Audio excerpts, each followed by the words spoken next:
Magandang hapon po sa inyong lahat mga kaibigan. Update ko lang po sa inyo ang ating labuyo na naglilimlim na inahin dito sa ating pinag-grass katiran. Ayan.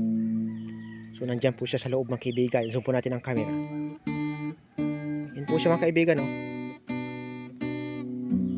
Parang mayroon siyang, parang may pagka-gold. So hindi lang po tayo kasi makapaglapit pa.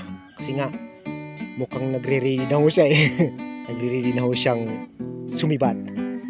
Ayan, so pinakita lang ho natin sa inyo na binalikan pa niya mga kaibigan ang kanyang itlog. So mahalaga pa po sa kanya ang kanyang itlog o kanyang anak mga kaibigan.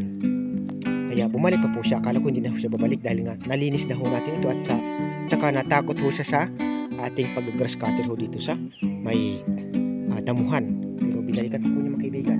Subo natin ang camera uli. Huling silip. Ayan po siya mga kaibigan.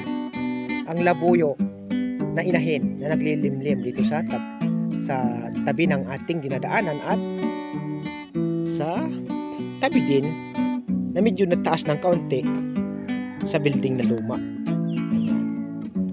So i-update ko na lang po sa inyo mga kaibigan sa mga susunod po nating video patungkol sa kanya o sa labuyo na ito kapag siya ay mamisa na. Maraming salamat po. Maraming salamat po sa lahat ng mga walang sawang nanonood ng aking mga video at sa mga nag-subscribe sa aking YouTube channel. So thank you so much po sa inyong lahat. Hanggang dito na lang magtatapos ang aking video. Hanggang sa muli mga kaibigan. God bless us all.